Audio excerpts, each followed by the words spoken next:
With Dying Light the Beast just a few weeks away and the overzealous amount of details, theories, gameplay demos, and the amazing musical score that will be coming out soon, I wanted to give my complete honest opinion on what has been shared publicly, while also giving my perspective based on the countless reviews from other YouTubers.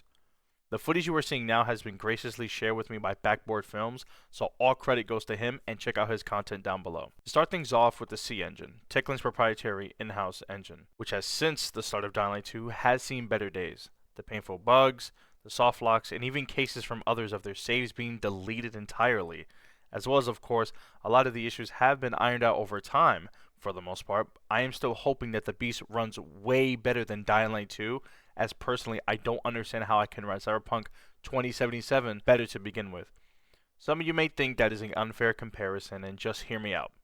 I know a lot more goes on in front of the player in terms of activity, resources, but with anything coding, the issues are not always in front of you, especially as the player, could be crucial under the hood things, but with an in-house engine, you pretty much know the ins and outs of certain things, how things function, how they behave, compared to Unreal Engine 5 or Unity, where any new version of the program could break things or introduce new things in which you have to wait for documentation to better understand specific functionalities. But without straying into another rant about engines, my poorly educated guess is that since the C engine has had some maturity over the years, if Dying Light the Beast runs well, we may see that branch move over to Dying Light 2, as Timon did say that certain features could be ported over to Dying Light 2, such as the grenade launcher for example. So far, no one that had participated in the 4-hour event playtest really had any drastic issues, as some were on high-end PCs, and I also think the Xbox Series S was used as well, but don't quote me on that, as Steam nor Techland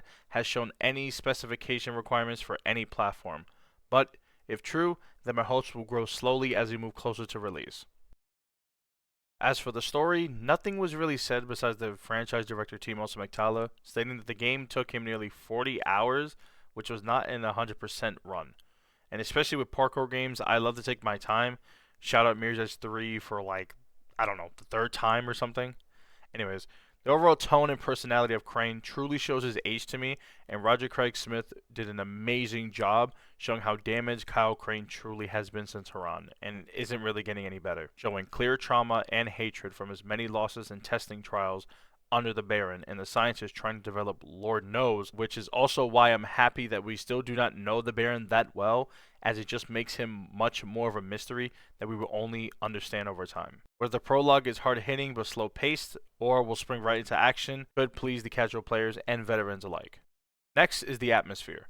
Techland really killed it with not just actual vegetation showing off Castor Woods aging like fine wine, but also how tight the streets and buildings are with traversing the towns. Everything just looks like a zombie game with actual high density zombies, danger actually lurking around almost every corner, and having to plan out your next move very carefully. The grittiness of the world shines throughout the real-time skybox and the musical score as it was in Dying Light 1. Despair and suffering is what I can describe Castor Woods from what I have seen and heard throughout many playthroughs. The idea of an entire underground cave system filled with volatile hives is one of the biggest nods to the following that came back to me, besides the wooded areas and pitch black nights. I am not too sure if it is connected or there will just be a set number of caves that have huge chasms with one entrance and exit. Either way, the overall soundscape is very calming but also unnerving. So despite my optimistic and sort of worrisome expectations just only regarding performance, the game is shaping up to be the zombie apocalypse game that we all had wanted years ago in terms of its dark atmosphere, unforgiving nighttime, gritty aesthetic, and overall a more sinister tone of the lore. Will you be pre-ordering the beast, or will you wait after a few patches that hopefully change your mind? If you like what you saw and heard, leaving a like, commenting, and subscribing truly helps me out. And maybe be on the lookout for a certain live stream on day 1 maybe. And as always, good night and good luck.